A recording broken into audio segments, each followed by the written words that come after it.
Hi, I'm Scott J. Banks. I'm a doctor of chiropractic. I've been practicing for the last 32 years in the New York metropolitan area. I've gone through a metamorphosis and quite a journey as a chiropractor over these last 32 years. In the chiropractic arena, I specialize in spinal decompression, and that has been a change in my own practice and being able to help patients with herniated disc in the cervical and lumbar spine. In 1996, I got really involved with the Institute for Functional Medicine. So for the last approximately 20 years, I've been doing functional medicine at a very high level. So what's functional medicine? What I'm really trying to do is to get to the underlying root cause of what's causing your problems. In the traditional arena, maybe you've seen a lot of different doctors for this and that, and nobody's really tied it in all together. I'm kind of like a super generalist, all right? Or I call myself a holistic practitioner because people come into me with a whole list of different types of problems. And those problems could be gastrointestinal in nature, so patients with Crohn's, ulcerative colitis, irritable bowel, IBS, chronic constipation, diarrhea. These are patients that do very well with me. And I often find that that's a major contributory factor to why patients get sick, is what are they eating? We have to look at food as information. Food speaks to your genes in a very unique way. So we want to make sure that you're getting the right message that's going to your genes.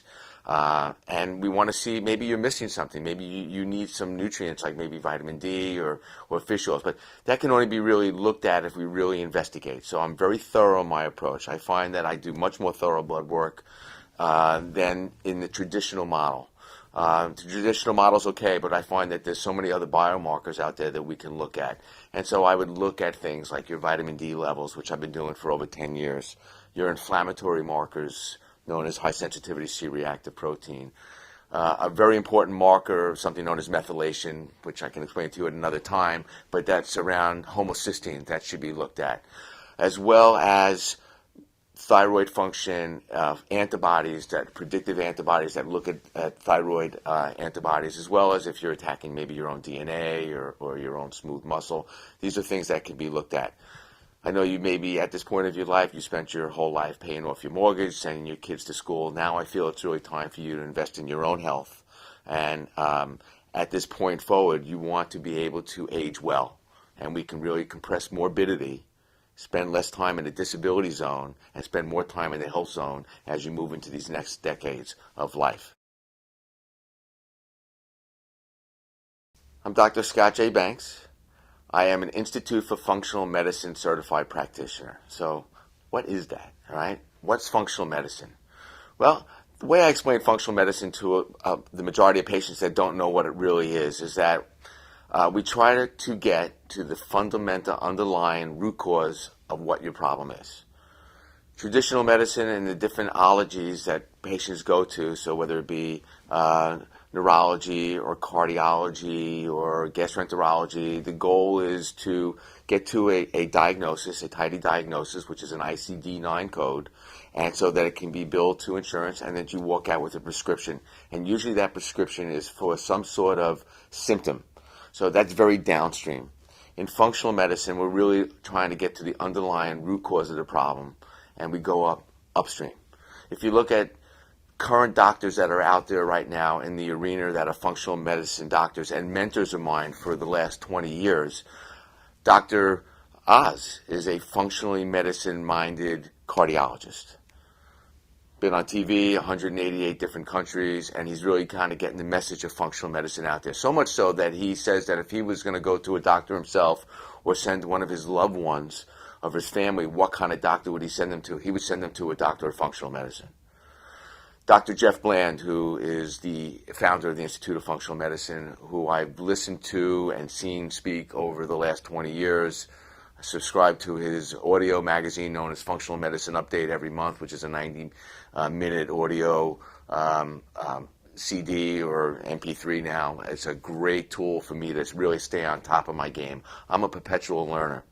So the Institute for Functional Medicine Certified Practitioner, there are many doctors out there that say that they practice functional medicine, but I'm right now currently one out of 124 doctors in the world that are actually certified by the Institute of Functional Medicine. They graduated their first inaugural class in November 22nd of 2013, and I was in that graduating class. And it was not easy, all right? It took a lot of work, it took a lot of time, it took a lot of travel, and it took a lot of money.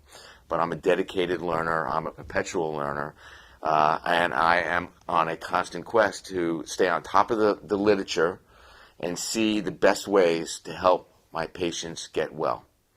So functional medicine, I'm able to use functional assessment labs such as Genova Diagnostics in Northville, North Carolina, as well as Metametrics, Aeron Clinical Life Cycles Lab, Doctors Data in Chicago, Cyrex testing. So I'm able to incorporate this functional testing into my treatment or to devise a treatment plan for you by using these great tests.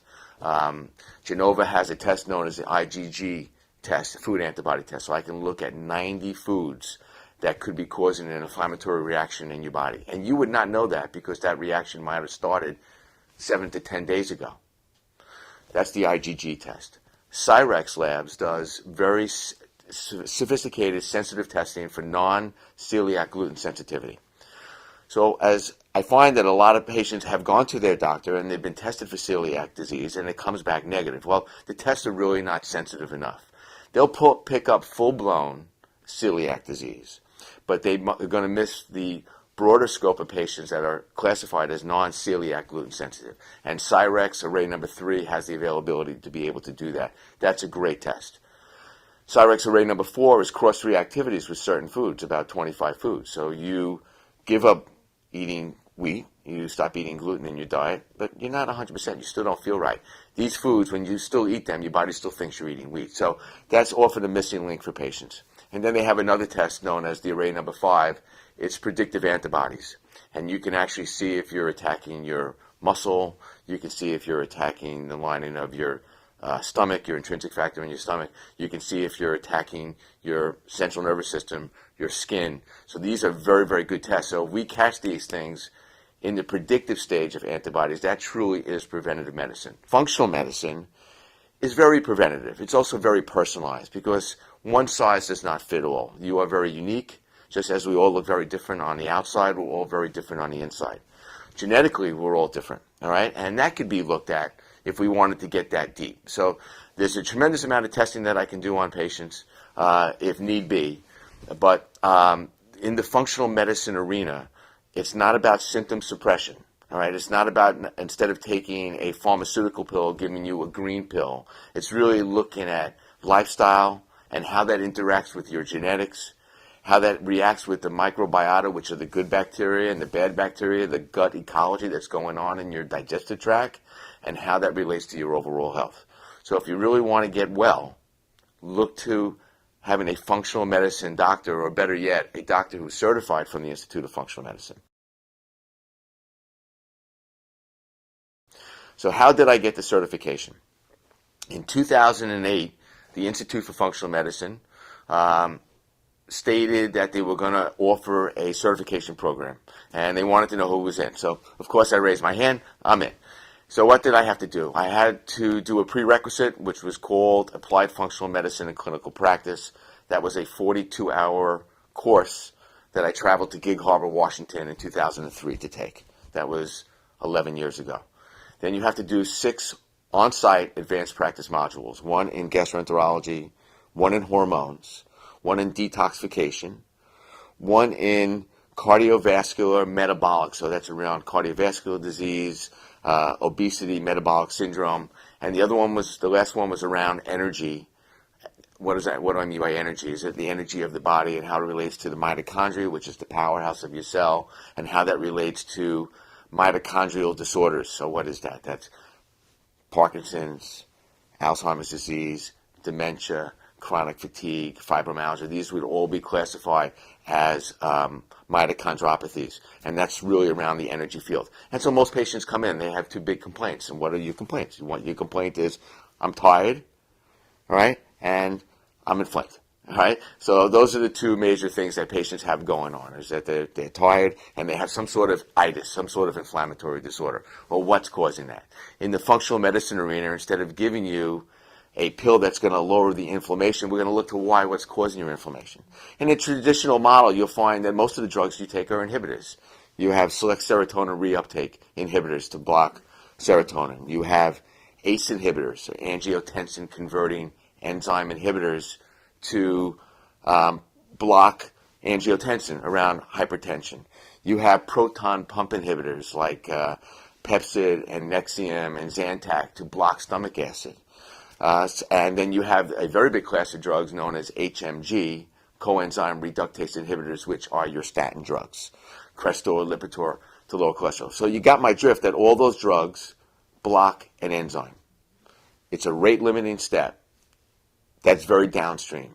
In the functional medicine model, we're trying to go much further upstream, see exactly what's causing your problem, which is often diet, and how that diet, again, interacts with your individualized genetics. And we now know that the microbiota, or the bacteria in your digestive tract, play a major role in this. Over the last, I'm not even going to say the last decade, but maybe over even the last several years, the research is really emerging that this new classification of autoimmune disorders, which now are 88 different autoimmune disorders by which your body is recognizing yourself as foreign and attacking your own self. Why would you do that? Why would your body attack its own self?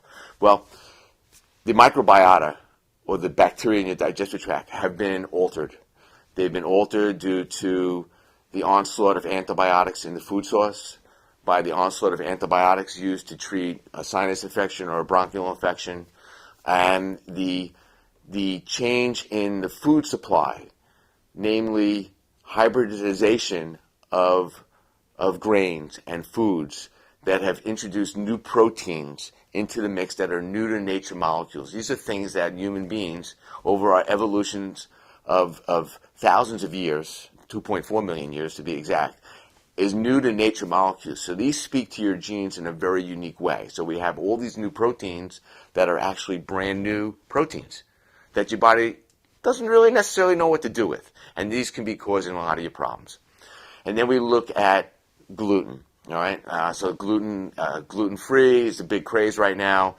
Well, gluten has changed. When I was a kid, bread was not really hybridized that much. It was different. But in the 1980s, I think around 1985, hybridization really came into being because they wanted a characteristic from this plant and put it into this plant, and a characteristic for this so it can handle drought, or it can handle sunlight for a longer period of time.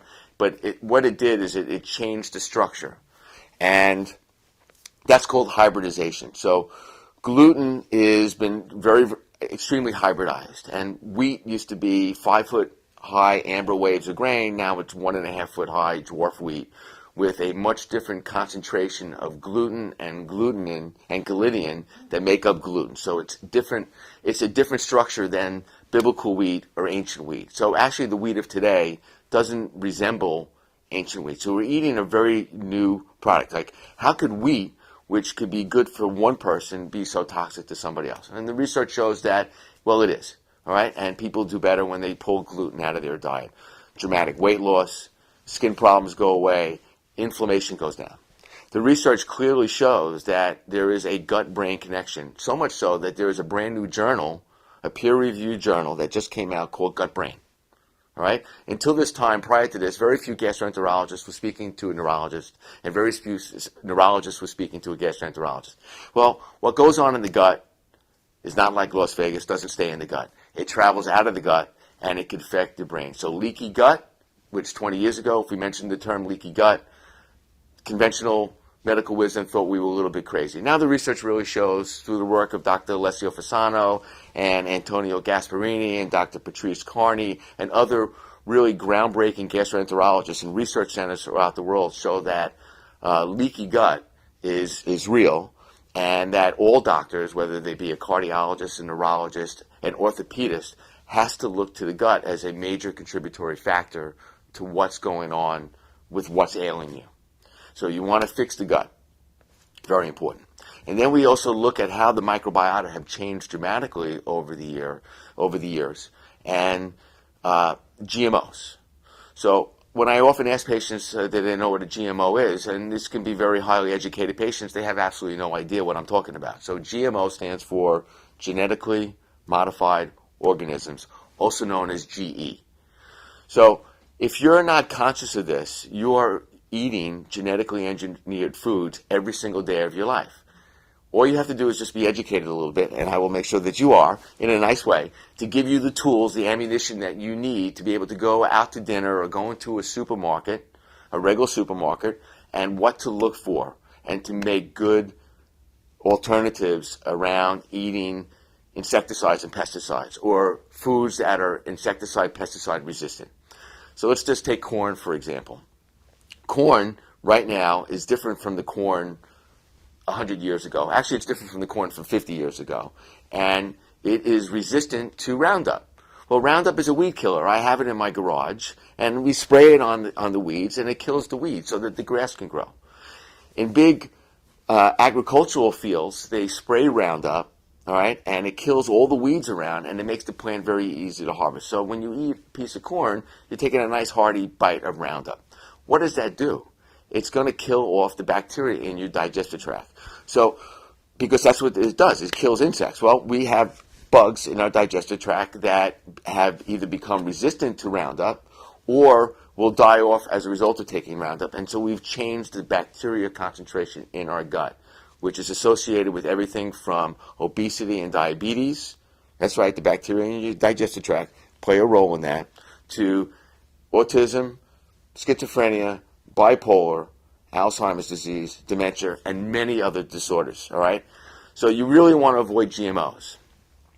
The 9 major crops that are genetically modified are soy, corn, canola, cotton. Those are the 4 big.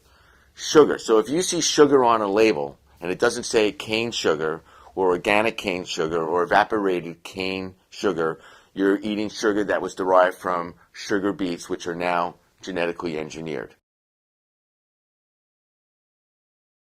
Our gastrointestinal tract, from our mouth to our rectum, is approximately 26 feet long.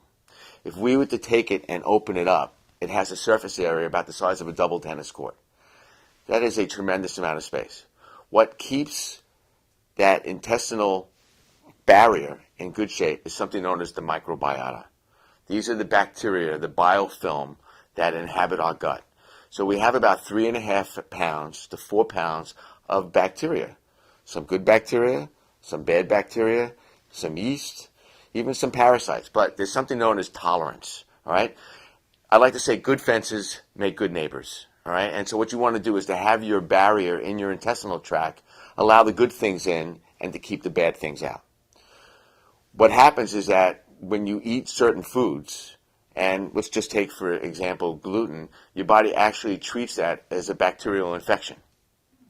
The same thing happens. Now, your body would recognize that as an infection, mount a robust immune response, and be able to get rid of that. And the majority of the population can tolerate wheat and get rid of it without any complications at all. 1% of the population is celiac disease. So they look at wheat and they have full-blown digestive tract issues of diarrhea. It can also be constipation, ulcerative colitis, but things related to acute gastrointestinal distress. Well, the misnomer is that celiac disease is a disease of the gastrointestinal tract. We now know that for every 1 person that has issues in the gut, there are 8 people that will have extraintestinal symptoms. That means symptoms outside of the gut, and maybe have no gastrointestinal symptoms at all.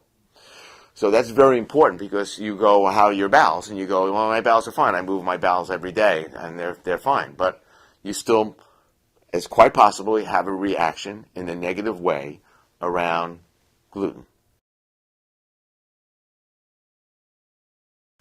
In my experience, in my clinical practice over my 32 years of practicing, I see patients with a whole list of symptoms. That's why I call myself a holistic doctor. All right? Often the root cause of what's contributing to your demise is increased intestinal permeability or leaky gut, one of the major causes of leaky gut that we are now showing through the medical literature is the onslaught of something known as GMO. I often ask patients what a GMO is, and they have no idea. Okay? And so what a GMO stands for is genetically modified organism, which means they take the gene out of a plant or a virus or a bacteria, and then they insert it into another genetic structure with using a gene gun of a plant. Right now, there are currently 9 genetically modified crops. 4 major crops would be soy, corn, canola, cotton. Sugar. So if you see sugar and it doesn't have organic sugar, or it doesn't say cane sugar, then it's made from sugar beets, which are also genetically modified. To a lesser extent, some Hawaiian papaya, some crooked neck squash, and just recently approved was alfalfa. Now, you might not eat alfalfa, but if you eat some chicken or some beef, and that animal has been eating alfalfa as feed, then you are ingesting that GMO. So what GMO has done now, what the research is really showing and what the theories show, is that it changes the flora or the concentration of the bacteria in your digestive tract. Well, we've lived for millions of years with these bacteria. We need these bacteria. They need us. We move them around. We feed them, but we need them. All right? And they express themselves. And actually, if you think about it, the bacteria in our digestive tract have, I think, 100 trillion more genes expressed than we have the genes in our own body. So maybe we're more of them than we are of us. It's just a thought, and we'll let the philosophers worry about that another day. But genetically engineered foods or genetically modified foods are here to allow for easier harvesting, supposedly. But the research has shown that not to be true either, because there are a lot of problems as a result of the genetically engineered foods. So the animals eat the genetically engineered foods, we eat the animals. All right? And if you're not really conscientious about eating non-GMO, then every day you're eating genetically engineered foods. You combine that with the onslaught of increase of gluten from your pancakes you had in the morning or your breakfast cereal to your sandwich that you had at lunch and some pasta you had at dinner with your breaded chicken cutlet, and you do that day in, day out, year after year after year, decade after decade, it starts to have like a perfect storm effect on those gastrointestinal bacteria in your gut, leading to a leaky gut and to a whole host of autoimmune disorders. Now, wheat is not a genetically modified crop. They tried to do it, and it failed. They also tried to do it with potatoes. They tried to do it with tomatoes, and thankfully, they failed. All right? Given the choice, animals in the wild, if you give them a choice to eat genetically engineered foods or non-genetically engineered foods, every time they go for the non-GMO. So animals know best innately. We need to follow that lead and try to really remove the GMOs out of your diet as best you can. There's something known as the Non-GMO Shopping Guide. It's an app you can download. There are great movies, geneticroulettemovie.com by Jeffrey Smith, who is a wonderful public advocate and bringing the GMO story to the forefront. I did the training from responsibletechnology.org where I've been able to bring this information. So every new patient that comes into my office, we have a talk around GMOs because I'd like to get patients to eat organic. I'd like them to be gluten-free and just really clean up their diet, and I can really help you do that. Okay. Another very good movie is The World According to Monsanto. Monsanto's 15, 20-year mission is to control all the seed in the world. So that farmers have to buy the seed from Monsanto, and therefore they have to buy the chemicals to be able to use on those plants. All right. So what is a GMO? They're really insecticide, pesticide resistant. So they can spray Roundup on the fields, kill off all the weeds around that, and make the plant a lot easier to harvest without all the other plants around. So why doesn't it kill the plant? Because in their genes, they have a genetic code now that makes them resistant to the Roundup.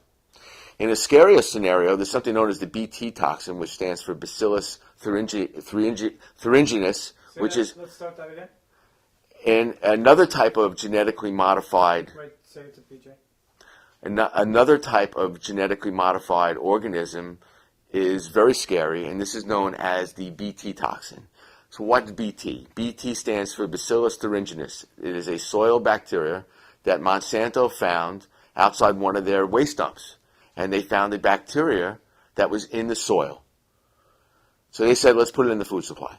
So that's what they did. And so the plant now becomes the own registered pesticide by poking holes in the bacteria in the stomach of the insects and kills them that way. So the plant with the government is the registered pesticide.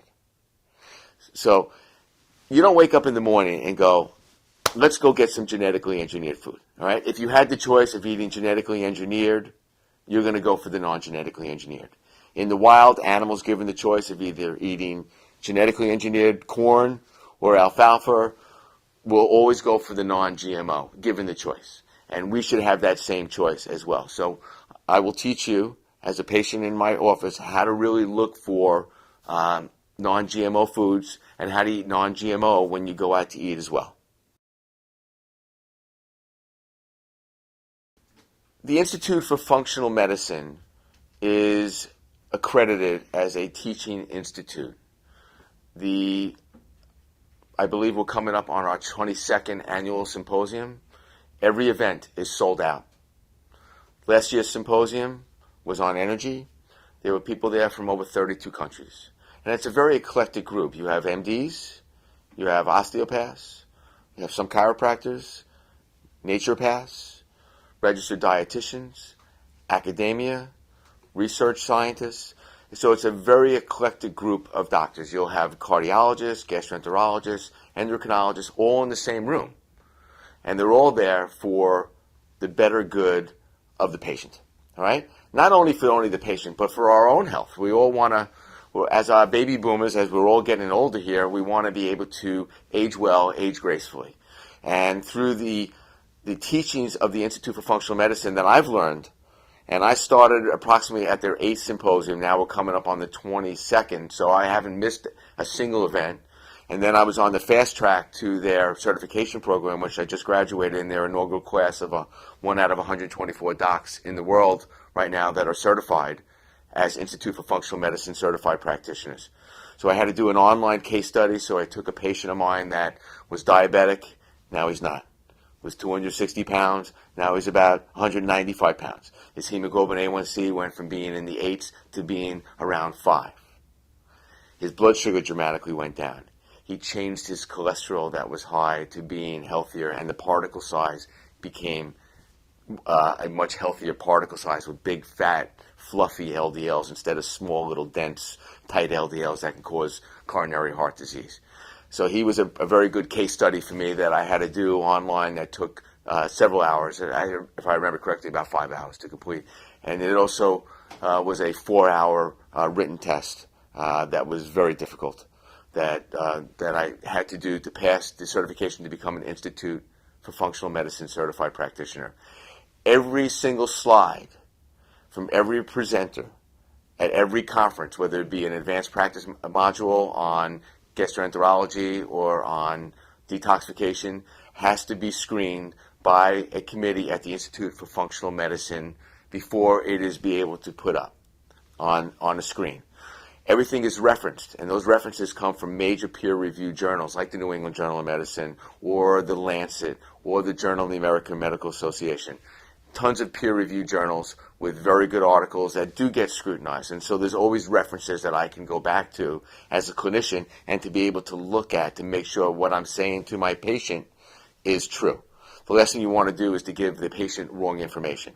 Now, granted, things that we did maybe 10 years ago is not things that we would do now. But you wouldn't know that unless you were on this fast-track, fast-moving train that if you're not on as a clinician, you're going to be getting left in the dust. So I find one of my major sources in how I get new patients that come to me is by word of mouth and referrals of patients that are very satisfied, and through my own speaking engagements that I do around the country, but from other clinicians that realize that they have patients that are sick and they maybe need some better expertise. And so I get referrals from that because they know that I've been very diligent in my studies around getting certified from the Institute for Functional Medicine. The Institute for Functional Medicine is a nonprofit teaching institute. Every credit is continuing education credits. Continuing education credits, Category 1 CMEs. That's the highest standard credit that you can get. It's licensed in all 50 states. As a licensed chiropractor, I need 12 hours of continuing education credits per year. Well, I average about 100. So I'm not really looking just to get my credits. I'm looking just really to learn, all right? And some of those credits have to be in certain things, but I'm really looking at that functional medicine arena as my major teaching, my major educational format for myself at this time. I've always had a tremendous amount of passion to be the best that I can be, to be the best chiropractor. I stepped away from I shouldn't say I stepped away, but I added to my practice a very sophisticated piece of equipment known as spinal decompression. I originally bought it to help my wife, who had a bad herniation in her cervical spine, so we were trying to avert surgery, and I traveled all over the country looking for a great piece of equipment that I could help my patients with. And so I've had the table now since 2007, and I've helped hundreds of patients avert surgery, either on their cervical herniated disc, a bulging disc, or stenosis, or in the lumbar spine. It's the least traumatic thing that you can do to yourself. So I'm always looking for the best tools to be able to bring into the practice. Some things have worked great. Some things I bought in and that I didn't like, and then I've gotten rid of them. So I'm not been 100% all the time. But I have a real passion to be able to help my patients get well. And that's what makes me feel good, is when I have a patient that I haven't maybe seen, but, you told me to do this, and I lost 20 pounds, and my doctor says my cholesterol is great, and all my inflammatory markers have come down. I'm feeling better. I'm exercising. I'm not depressed. My anxiety is better. My skin that bothered me for decades has cleared up. I lost 20 pounds. My body fat is now in the optimal range. That makes me feel good. So I like to see patients get better, and I like to see better patients get better, and they refer their friends and family to me, and that keeps me going. As a functional medicine doctor, one of the cornerstones of our training is to look at hormones. And so when a patient comes into my practice, I will look at a full hormone panel. So I have on my requisition form that I would send you out for blood work a female hormone profile and a male hormone profile. A 60-year-old male will have more circulating estrogen in his body than his 60-year-old wife. Now think about that for a second, because that's rather frightening. So as we get older, our hormones start to lose function and lose optimization. So my goal is really try to bring your hormones back from a natural standpoint. And there's a very big difference between a bioidentical hormone, one that's identical to your own body's hormones, and a synthetic hormone that's made in a lab. There's two very big differences. There was a drug that came out in the 90s. It was probably the number one sold drug to women. It was called Premarin. Well, Premarin stands for pregnant mare urine. And it was touted as a natural hormone. Natural for a 2,000-pound horse, but not natural for a woman. And so that was a 10-year study called the Women's Health Initiative. And they stopped that study 6.5 years into the study because they realized that, yes, it helped women with their hot flashes, but it contributed to heart disease and different types of cancer. So really, they stopped the women because they stopped the study because they didn't want to subject any more women to that. Frightening to this day, in 2014 here, is that I still see patients that are prescribed Premarin. Now, is there an alternative? Well, you look at hormones and you can balance out the hormones, but first you have to really look at them, and then you really want to look at them in a premenstrual woman. Where are you in your menstrual cycle? So I always like to look at a female hormone on day 18 to day 22. And so I would look at LH, luteinizing hormone, FSH, follicle stimulating hormone. There is no such thing as estrogen. There are estrogens of estradiol, estrone, and estriol, and those can be looked at in traditional blood testing, but also look at testosterone. PCOS, a polycystic ovarian syndrome, often as a result of insulin resistance, women will have high testosterone levels and lead to facial hair and central obesity and pain. So it's important to really look at hormones in the context of the whole body. So I'm looking at the soil. I'm just not looking at the hormones, but how do you handle sugar? Because what drives a lot of the hormones is insulin. So when I do my standard blood work on patients, I'm not just looking at fasting blood glucose, I'm looking at fasting insulin levels. Now, the ranges that you see from Quest Diagnostic, LabCorp, BioReference Lab, they are all way too wrong. If you're on a low-carbohydrate diet, which is the diet that has shown to be the most beneficial type diet, as compared to a high-carb, a high-grain, whole-grain diet, low-fat, actually, the higher-fat diet has really been shown to be much better for you. You want to be able to keep insulin low. So insulin should be below 5. Anything above 5 is high. Well, the reference range for some labs is 6 is the lower end of normal. It can go up to 27. So say you come in at 17, you think you're okay. You're really not. You're insulin resistant. That's very high. And that will drive your hormones through the wrong pathway. So you need to look at your hormones. Then there's other hormones out there, such as thyroid stimulating hormone. Your body takes TSH, converts that into T4, which is stored in your thyroid gland. A very popular class of drugs is Synthroid out there, which is synthetic T4. Then your body has to take that T4 and convert it into T3.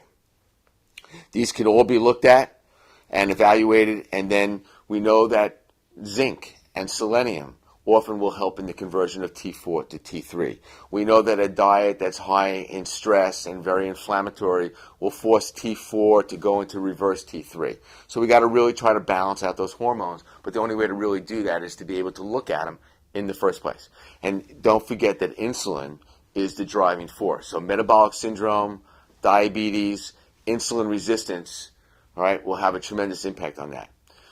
As men get older, an enzyme known as aromatase becomes revved up. Basically, what revs up aromatase is increased body fat. So if you're a male and you have central adiposity or central body fat known as VAT or visceral adipose tissue, you're going to rapidly convert your testosterone into estrogen. So if you're just lathering up a cream and putting testosterone cream on you and not downregulating aromatase, that enzyme, then you're just going to feed the estrogen cycles. And we know that how your body gets rid of estrogen is very important. And you can either be a good detoxifier of estrogen or very poor. That can be looked at through urine and blood work as well. And then we can drive estrogen through the proper pathway so that it ends up in your urine and in your bile and in your stool, the proper pathways. That's called estrogen metabolism. So testosterone gets converted into estrogen. Now, the good news is that there are natural aromatase inhibitors in the diet. And that would be your cruciferous vegetables. So we look at Brussels sprouts, broccoli, cauliflower, cabbage, bok choy, all right? Even broccoli sprouts and broccoli seeds known as glucoraphanin or sulforaphane glucosinolates. It's a big word, SGS, but you can get broccoli sprouts in the supermarket, organic broccoli sprouts. They sell them near me in Stop and Shop, all right? And they're great to throw on a salad. They are very, very rich in aromatase downregulators. You don't want to block it, all right, but you want to slow it down. Maybe give a patient that has low testosterone DHEA, dehydroepiandrosterone. It's a big word, but that's the precursor to testosterone, and then some aromatase inhibitors, and that would raise testosterone. For women, often their estrogen levels go down. And basically what happens is that if you're a woman and you have 3 young children and you've got a full-time job and you have to pay the household bills and pay the household expenses, by the time you get into menopause, your adrenal glands are shot, all right, which make adrenaline, noradrenaline, and another hormone called cortisol. So basically, your ovaries shut down, they go on vacation, your adrenal glands take over. If they can't rally to the equation, all of a sudden, what's one of the major symptoms that a postmenopausal woman gets is weight gain. It has a lot to do with cortisol. I can measure cortisol through a test that we collect saliva samples throughout the course of the day, and we can measure the rhythm of cortisol.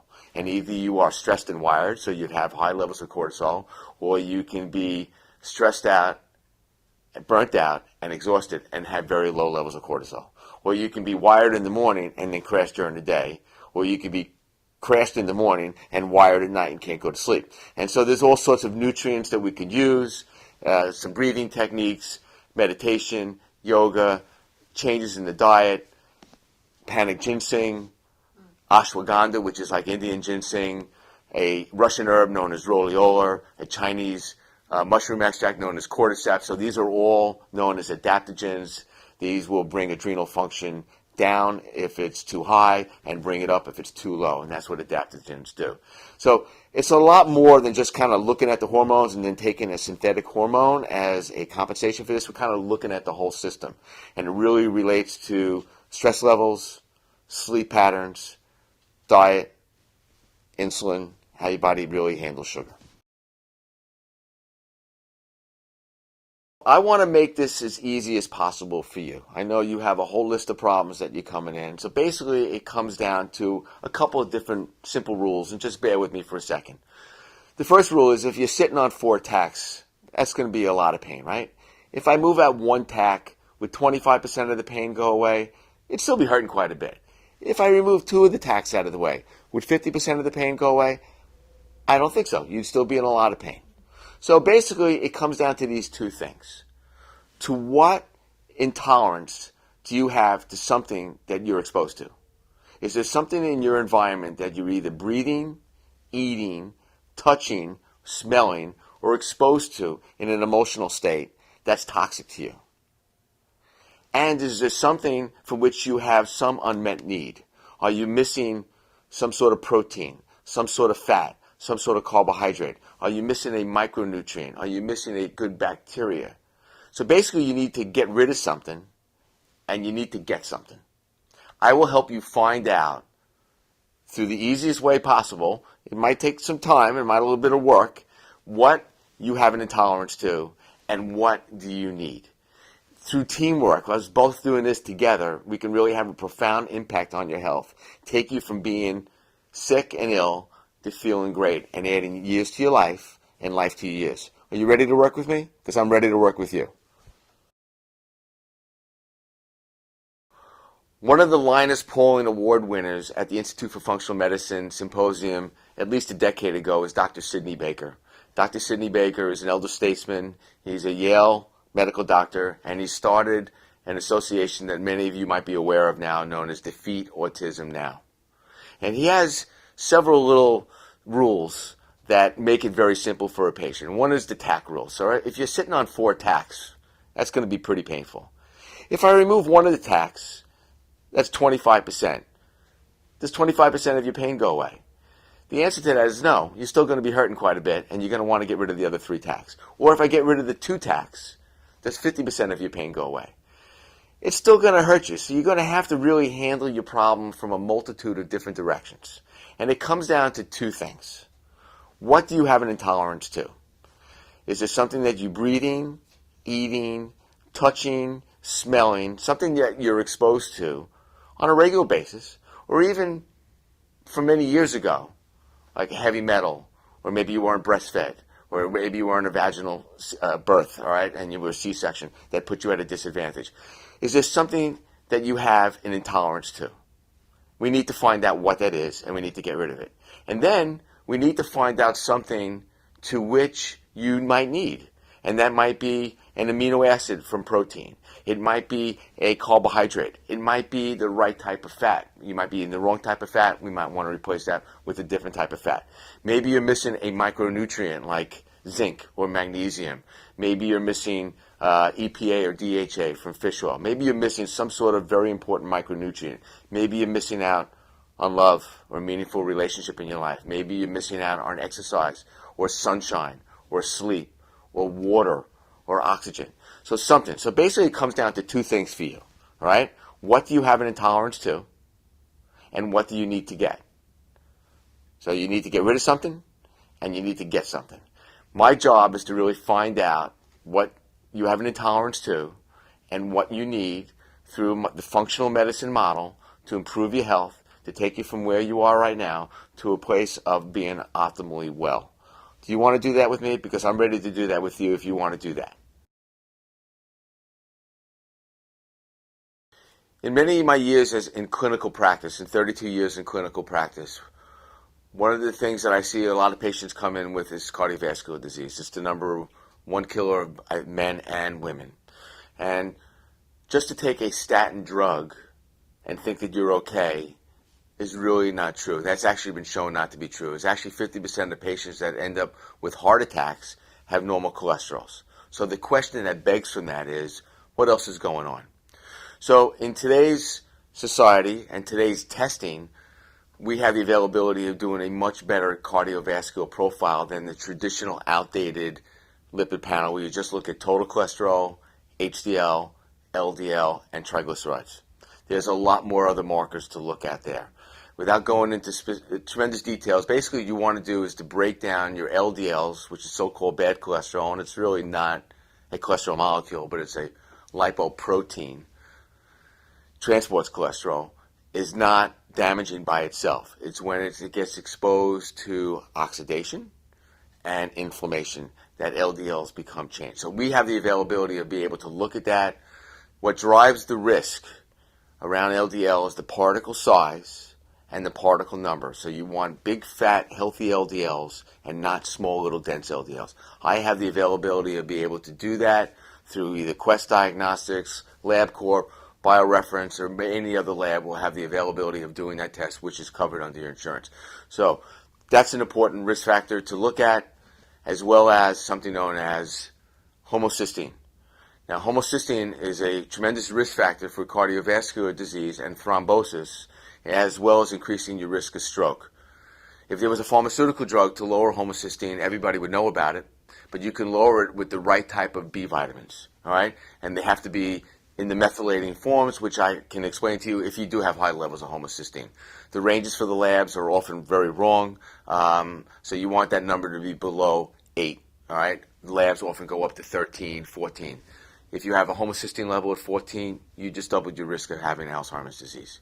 So this is an important thing to look at. It has a lot to do with your genes, known as MTHFR, or methyl tetrahydrofolate reductase, which is a genetic test that I do on all my new patients that come in, because you want to know if you have that certain genotype so that you can feed your genes the right nutrients, known as nutrigenomics, which is easy to do for a couple pennies a day. There's another very important marker known as high-sensitivity C-reactive protein. That's a marker of inflammation. Well, if you're diabetic or pre-diabetic or metabolic syndrome, then most likely you have some sort of inflammatory cascade going on. We want to take a good look at that number.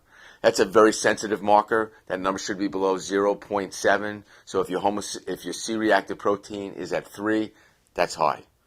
When I was on the Dr. Phil show, I worked with a 800-pound patient. His high-sensitivity C-reactive protein was at 40. So somewhere in between 0.7 and 40, you are going to lie. And it's more important, or just as important, to know what that number is. Because if you're inflamed, then you're going to modify your LDL cholesterol. You're going to oxidize your LDL cholesterol and make that much more damaging. So these are important risk factors to look at. And there are other risk factors in the cardiovascular arena as well, such as an inflammatory type diet or a non-inflammatory type diet. As a patient of mine, I will make sure that we do the advanced cardiovascular testing on you to make sure that if you have any of these risk factors, that we can address them. But just to lower a number of LDL without looking at the particle size and the particle number is really not giving you the whole story. The research clearly shows it's the particle size, the particle number that drive the risk. As a patient in my office, I will have the availability of doing that type of test for you. In my many years of clinical practice, I find that patients will either bring in elderly parents that already have significant neurological deficit, Alzheimer's disease, dementia, Parkinson's, or some sort of neurological disorder. In my arena, what I'm trying to do is to prevent my patients from getting to that point in the first place. So would you like to prevent yourself from having that type of disorder? I think I would, and I know most of my patients would like to prevent them from losing their mind. We now know that type 3 diabetes is Alzheimer's disease. So there's a tremendous relationship between aging of your brain and sugar. So sugar, the average American at this point consumes, I believe, 108 pounds of sugar per year.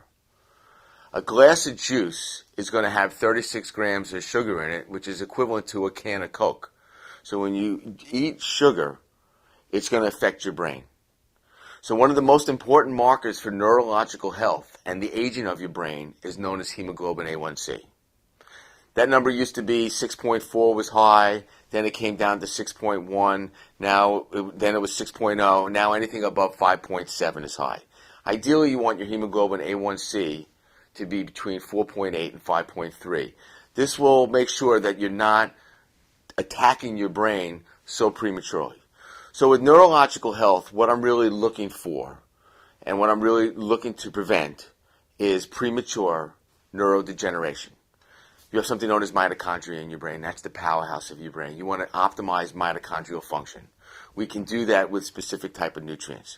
We want to make sure that you have the right type of fats. We know that cod liver oil, which is very high in DHA, is a very powerful brain nutrient.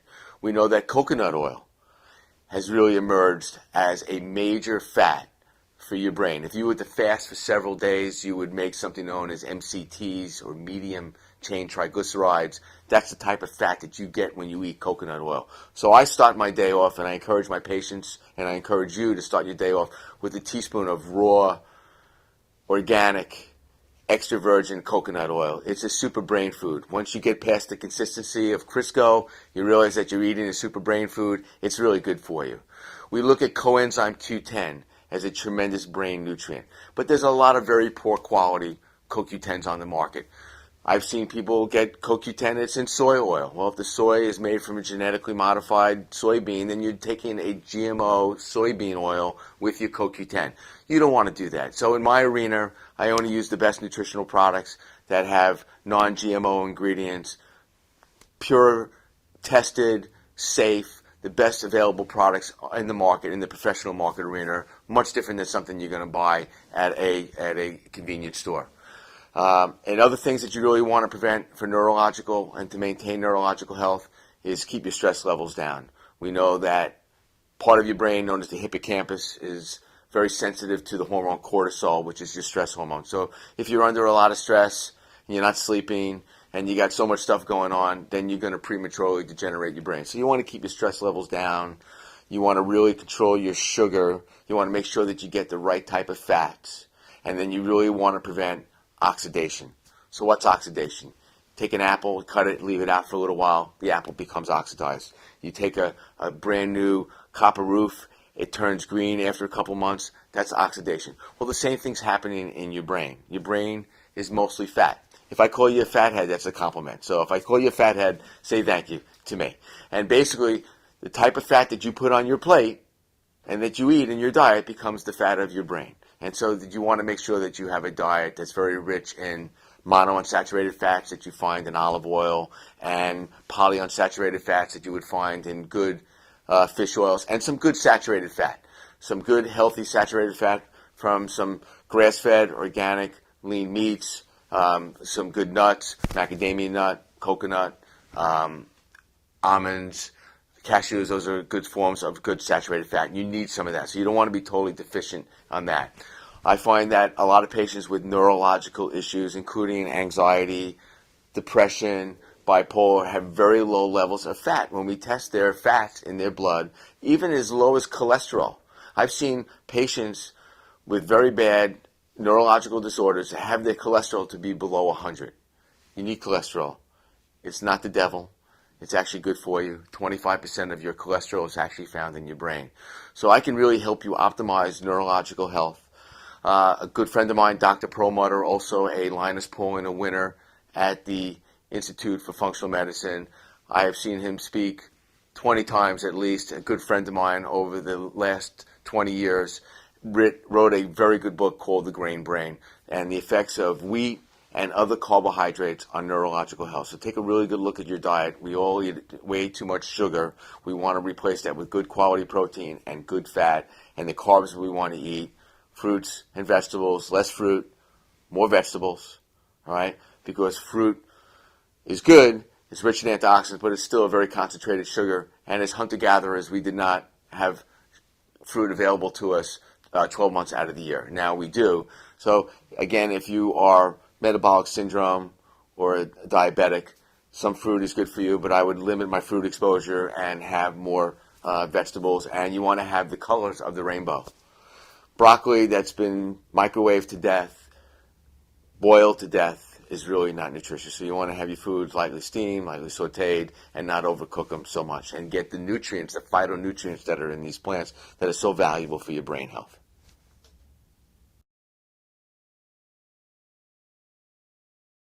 Over my 32 years of practice, the number one complaint patients have is, one, they're in pain, and two, is that they're fatigued. And so what's become a big-time diagnosis for patients, not only in my functional medicine world, but also in the medical arena, is chronic fatigue syndrome and fibromyalgia. Fibromyalgia is inflammation of the fibrous tissue in your body, so muscles, tendons, ligaments, joints hurt. There could be multiple mechanisms of why that's so. One of them is mitochondriopathy. That means the mitochondria, the battery of the cell, does not have the ability to take protein, carbohydrate, and fat from your diet and convert that into what we call ATP, which is energy. So I look at chronic fatigue syndrome and fibromyalgia as a mitochondriopathy. Recently I had a patient, very constipated, bowels moved one time a week. There's chronic fatigue associated with that as a result of toxicity. You can also have chronic fatigue as a result of leaky gut. You can also have chronic fatigue as a result of a viral infection like, say, cytomegalovirus or CMV or EBV, known as Epstein-Barr virus. These can all be tested, and then we can look at appropriate ways, whether it be medical or homeopathic or nutrient or lifestyle intervention, to try to really improve your symptoms to be able to fix your chronic fatigue syndrome or your fibromyalgia. It's not one size fits all. It's very personalized to the individual what's causing your problem. But my experience has been very good in taking patients that have very low energy, painful muscles, painful joints, and bringing them to a state of health. In my years of practicing, one of the things that I often see is patients that have an immune response that does not rise to the occasion. So what does that mean? Does that mean that you're constantly getting sick? If you have one cold and you're good for a week or two, and then you get another cold and you get sick, and then you got a bronchitis and you got a sinusitis, you have an immune response that is subpar. In the functional medicine model, I'm going to really look at the different pillars of why you've gotten sick. It could be due to toxicity. It could be due to stress. It could be due to poor hydration. It could be due to poor diet. It could be a imbalance of the bacteria, the good bacteria, bad bacteria in the digestive tract. So there are ways to be able to look at that in the functional medicine model and really to be able to find out what you're missing and then what you really need, and to be able to boost your immune response so that you're not constantly getting sick. Would you like to feel better all the time? Then take a good look at that. In the functional medicine arena, I find that many patients come in with so many symptoms. There are a whole list of symptoms, all right? And in the functional medicine model, how would I really start with that patient? Well, I like to start with something known as the modified elimination diet. That means we take out all the things that we know that are bad, and we only put things that are good. And I would give a full diet to be able to work that, so you have menus, recipes, diets to be able to go along with that. Now, with the comprehensive modified elimination diet, which is a tool that I have as an Institute for Functional Medicine certified practitioner that I'm expert in helping implement into my practice, I would often put patients into a very gentle detoxification program. Most people, when they think of detox, they think of alcohol, they think of drug rehab. No, this is to support your gastrointestinal tract and to support your liver, which is the largest organ of your body, to filter, detoxify everything you eat, breathe, touch, and smell, and eliminate it out of your body in your urine and your feces. So just to go on a fast or just to go on a juice fast can be very detrimental to you. So you really need a functional medicine supervised program to support both phases of liver detoxification. Phase 1, known as cytochrome P450 pathways, which is very dependent on your minerals and your B vitamins and things like zinc and magnesium, to turn that into a toxic intermediate substance known as a free radical, and then to be able to bind that to water and get rid of it in your bile and your urine. That is a good detoxification program that patients often feel so much better. They lose a couple pounds, even though that's not really the goal of the detoxification, is that they'll lose weight. Better mental clarity, skin will improve, better energy, in as much as little as 10 days. Now, if somebody's really bad, we can do a 28-day detox. But you want to be supervised around that, and you want to make sure that you do that correctly. I have the tools to be able to do that. I have the nutrients to be able to implement that so that you have a very safe detox. This is not like a colon cleanse where you're going to be running to the bathroom every 2 minutes. This is a very gentle, very safe, very effective, and very medically researched out program to improve gastrointestinal health and liver detoxification and removing toxins out of your body in a very safe manner. As a functional medicine clinician, patients find me from all over the country. People will travel great distances to see me because I offer a different approach. One of the most common reasons why patients do see me is for gastrointestinal related symptoms. Recently I had a patient with chronic diarrhea. Everything she ate, everything she did, chronic diarrhea. Nothing really helped. All right? So they drove to me about an hour and a half to come see me. We had intake forms ahead of time, and we were able to do some very thorough testing. And what we really did is we found what did this patient have an intolerance to. So we removed some of the bad things out of the diet, and we went into what we call a modified elimination diet. So we took out white flour, white sugar, white salt, no juice, no artificial sweeteners, no hydrogenated oils, and we really cleaned up the diet. All the meals were prepared at home. We did some detoxification broths. We did some gastrointestinal healing. We were able to use some very key nutrients. Through my intake with her, we realized that her mother had tuberculosis when she was pregnant with her, so that she had to have 5 months of antibiotics while she was pregnant.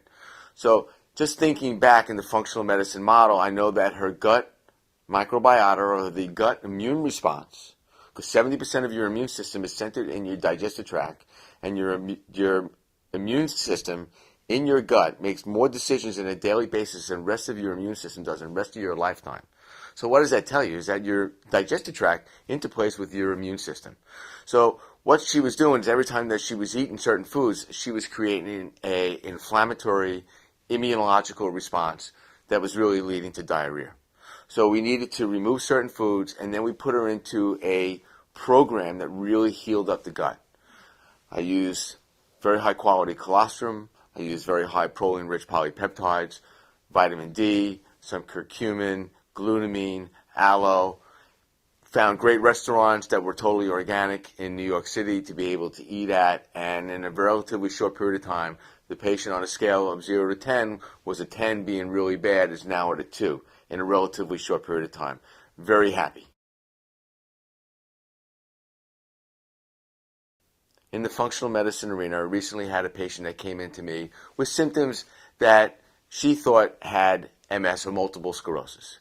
MS is really one of the more classic autoimmune disorders, and if she truly did have a diagnosis of MS, I would be working with a neurologist very closely on her. However, in the functional medicine arena, what I really wanted to do is to see if she was attacking her own brain, so I was able to look at predictive antibodies, and what I did find is that she was not. She did have neurological symptoms of numbness and tingling and weakness in her hands and her feet, and a kind of a numb feeling throughout her whole body. Part of the MRI of her brain showed that she had some white matter lesions in the brain, but it was not classic areas where you would find white matter lesions for an MS patient. Research shows us that gluten found in wheat can contribute to white matter lesions in the brain. Dr. Hatchavalu is a neurologist in England that showed that patients with chronic headaches or other neurological disorders of the brain very rarely manifested themselves as gastrointestinal symptoms, but were related to gluten. We were able to do a Cyrex array number 3. Several of the markers came back around not celiac disease, but gluten sensitivity. So she scored up. We took her off of wheat. We put her into a gluten sensitivity program. She changed her diet remarkably. On a cervical MRI, she did have a herniated disc, so we were able to do chiropractic work, including spinal decompression, and within a 7-week period of time, 99% of this patient's symptoms have disappeared. So the diagnosis of MS was not necessarily the most important thing. And one of the most important concepts that I try to get across to a patient is not necessarily what disease you have, but what kind of patient has a disease.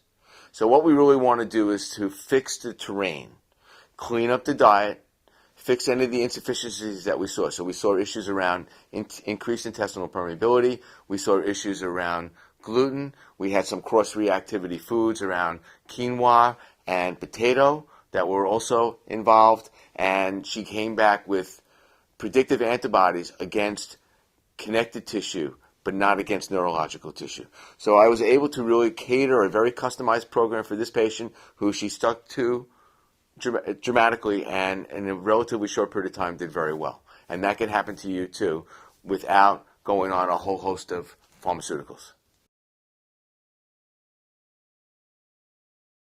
In the functional medicine model, this patient came to me with very bad digestive disorders, a whole life of chronic irritable bowel syndrome, diagnosed as Crohn's disease, 10 feet of her intestine taken out approximately 10 years ago.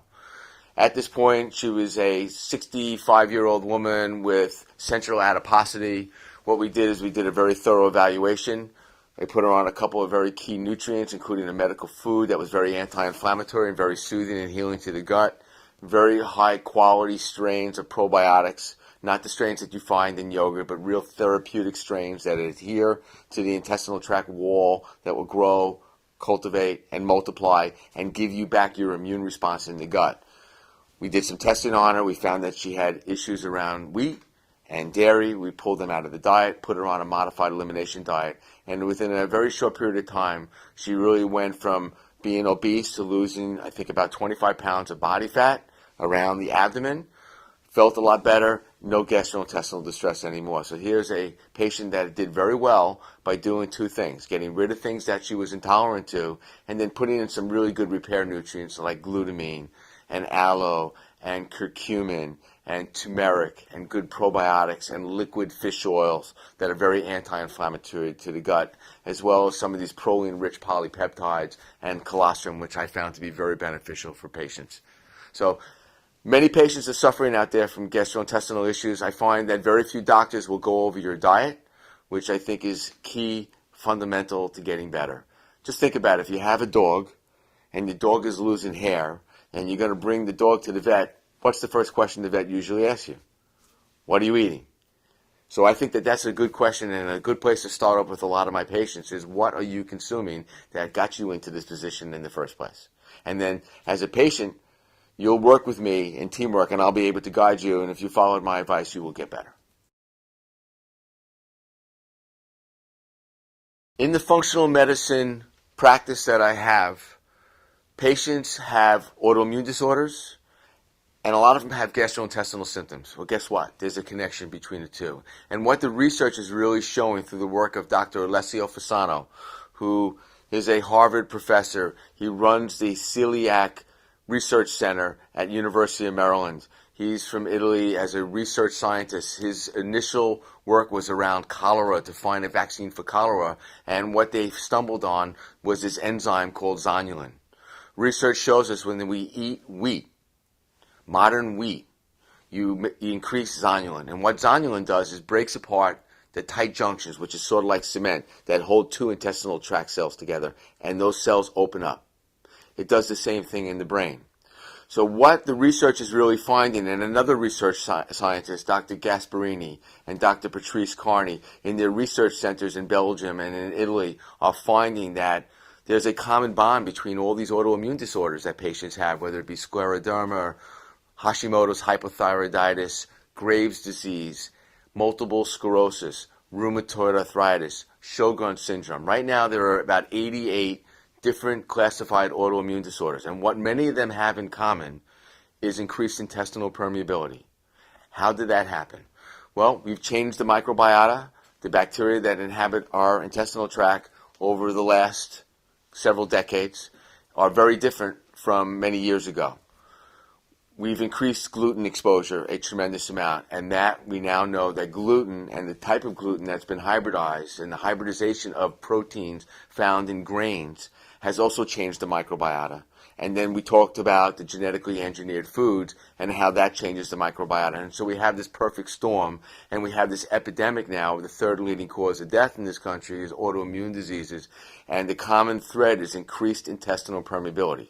So what might create MS in one patient might create scleroderma in another patient. It might create rheumatoid arthritis in another patient. And so the common thread here is increased intestinal permeability or leaky gut.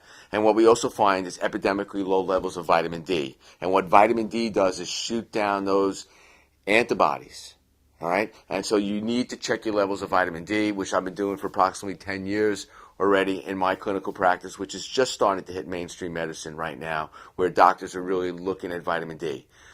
Most labs give you a range of about 30 to 100. 50 to 80 is really optimal. I shoot for 80 nanograms per deciliter or ng per dl on my patient's blood work. And by fixing the gut, by healing the digestive tract with really good nutrients, and stop throwing fuel on the fire by taking gluten out of the diet and reducing processed or removing processed carbohydrates out of the diet, you are going to improve your gastrointestinal tract, and guess what's going to happen? Your autoimmune disorders will go from being positive to becoming negative. I can help you find and navigate those waters and show you how to do that through the functional medicine model, and add years to your life and life to your years. In the functional medicine arena, I take care of patients that are in their 80s and 90s, and I have the opportunity to take care of little children as well. So recently, a young girl, 11 years old, came in, and the complaint was, every joint in my body hurts. You feel bad when it's an 11-year-old kid that goes, take me to the chiropractor, I want to get better, okay? So what we did is we were able to do a three-dimensional digital foot scan on this young little girl, and we did make a custom pair of orthotics for her, and she was very flat-footed, and she pronated quite a bit. So we recommended she buy a pair of sandals known as Birkenstock sandals, and she did. And she got them in a bright pink color with her little green nail polish that she had on her toes. And that made a tremendous difference in her structure to be able to support that 3-arch structure on the bottom of the feet. What we also did was a very thorough test known as the ALCAT test, which looks at how white blood cells react to certain foods in a test tube. So we decided to do a 150 food panel on this young girl. And she came back with food sensitivities to wheat, corn, dairy, and a couple other foods, some other types of beans. I don't remember specifically, but we were able to pull them out of the diet. We gave her a list, and this little girl followed this to the T. She changed her diet dramatically. She took out the bad stuff. She added the good stuff. And within a very short period of time, all the joints in her body were not hurting anymore. So if you're a little girl or a little boy or an older person that's got inflammatory joint issues, they often could be related to what kind of food you're ingesting, how that food is reacting to the bacteria in your digestive tract, and how those things cross the intestinal barrier, make their way into the bloodstream, and attack the different tissues of your body. We were able to fix her. We can most likely fix you as well. In the functional medicine arena, a patient came to me recently that had esophageal cancer, and part of his esophagus was removed, and what they had to do is now pull up his stomach so that his stomach was above the diaphragm muscle. So he always has constant indigestion, constant heartburn, and his sphincter that keeps the food in the stomach and prevents it from regurgitating back up into the esophagus has been removed.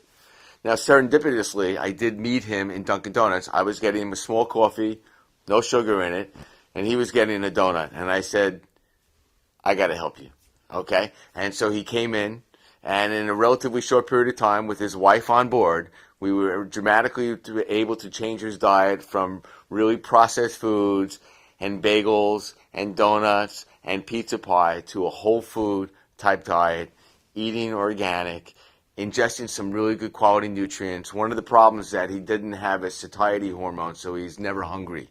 That's been cut because part of the nerve was cut, the vagus nerve. So he doesn't know when he's full, he doesn't know when he's really hungry, and he just kind of eats just because he wants to eat. So we got him to eat really good foods in a relatively short period of time. I could see the color coming back into him and putting some weight on his emaciated body. And in a relatively short period of time, with the help of his wife that's going to be cooking and helping him to turn this patient around that I think was on his way out to turning around and having a full life and be able to be around for a couple more decades. As a functionally medicine trained practitioner, I try to go as far upstream as possible. So that means prior to conception. What's the health of the mother? What's the health of the father? What's the mother's diet like? What's the father's diet like prior to conceiving a child? Is if you smoke cigarettes, you don't want to smoke a cigarette and then find out you're pregnant and then stop smoking. You want to make sure that for several months prior to that, that those toxins have been removed out of your body. So one of the emphases that I like to do is to really focus in on preconception wellness, because we look at this rising rate right now of infertility and miscarriages. I look at this as your body's innate response of telling you that this ain't right. All right? And so we need to make it right by making sure that you as the mother are as best shape that you can possibly be prior to conceiving, because those first 3 months, that first trimester is critical. And the same thing with the husband, to make sure that the father of this child is in the best shape as possible prior to conceiving. All right, so you can really optimize your chances of not having a miscarriage or having a child that's born with some sort of neurological deficit from the get-go.